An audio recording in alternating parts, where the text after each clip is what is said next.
جبریل کو حق تعالیٰ کہتا ہے کہ کس کو دوزخ میں رکھا ہوا ہے؟ وہ کہتا ہے دوزخ میں کوئی بھی نہیں، جتنے تھے نکلنے کے قابل وہ سارے نکل گئے۔ حق تعالیٰ کہے گا، آواز آ رہی ہے، یا حنانو یا منان، اے مہربان ذات مجھے بھی بچا۔ حق تعالیٰ جبریل کو کہتا ہے کہ ذرا عرش کے ساتھ سر لگا دو، کان لگا، عرش پانی آواز اور خطر ہے، یا خدا ہے۔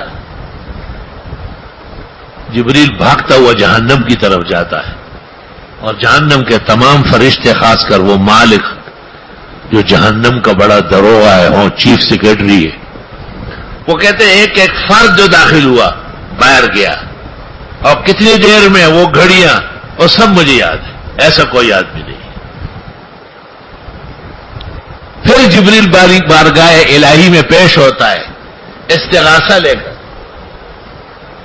حق تعالیٰ کہتے ہیں کان لگا، عرش کے ساتھ کان لگا، کان لگاتے جبریل رونے لگتا ہے، فریاد آ رہی ہے، کیا کہہ رہا ہے؟ کہ یا حنان و یا منان۔ پھر وہ جاتا ہے 3-4 دفعہ مالک النار کی طرف، اور اس کو کہتا ہے تیری بھی عزت اس میں ہے اور میری بھی، کہ بد نکالو کہاں ہے، کس طرف چھپایا ہوا ہے۔ جہنم کے تمام داروغے اور جتنے ذمہ دار ہیں وہ سب کے سب معذرت کریں گے، لا علمی ذکر کریں گے۔ حق تعالیٰ کہیں گے جہنم کے قعر میں، بالکل تہ میں، کیڑے کی شکل میں ایک انگارہ ہے، اس کو اٹھا لو۔ وہ انگارہ وہی ہے، یا حنان یا منان والا ہے، لا الہ الا اللہ۔ خدا تو بڑا ہے، تجھ سے کوئی بڑا نہیں ہے۔ تمام کے تمام علم نفی، سارے ملائک اور سارے ذمہ داران۔ امام اعظم نے مسند کے اندر، امام اعظم میں یہ واقعہ نقل ہے، امام کے ابو حنیفہ کی روایت میں، یا حنان و یا منان۔ کیا زبردست وظیفہ ہے، یا حنان و یا منان۔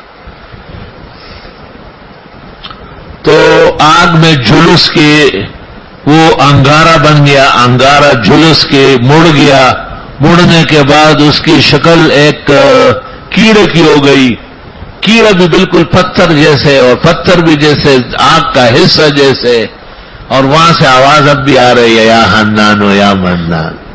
ایمان بسیط ہے، آخر کار ایک نہ ایک دن نجات دلا کے رہے۔ دعا کو قبول کرانے والی اسم اعظم بتاتا ہوں آپ حضرات کو۔ حضور صلی اللہ تعالی علیہ وسلم نے اللہ تعالیٰ کے 99 ناموں میں سے 4 نام کے اندر فرمایا، خدا کی قسم، حضور فرماتے ہیں والذی نفسی بیدہ، اور جو روایت پیش کر رہا ہوں یہ ترمذی شریف میں بھی ہے، ابو داؤد شریف میں بھی ہے، نسائی شریف میں بھی ہے، اور سید محمود بغدادی نے تفسیر روح المعانی میں اس کو بیان کیا۔ فرماتے ہیں حضور صلی اللہ علیہ وسلم کہ والذی نفسی بیدہ، خدا کی قسم جس کے قبضے میں محمد صلی اللہ علیہ وسلم کی جان ہے، جو لوگ ان 4 ناموں سے دعائیں مانگیں گے ان کی دعا قبول کی جائے گی، اور جو کچھ بھی مانگیں گے ان کو رد نہیں کیا جائے گا۔ اس کے بعد اس پوری اب بات سنیے۔ حضرت انس رضی اللہ تعالیٰ عنہ راوی کہتے ہیں کہ ایک شخص نے نماز پڑھی 2 رکعت، اس کے بعد اس نے یہ دعا مانگی، اللہم انی اسألک بأن لک الحمد لا الہ الا انت المنان بدیع السماوات والارض ذو الجلال والاکرام یا حی یا قیوم۔ یعنی اس نے اللہ کے 4 نام اس میں لیے۔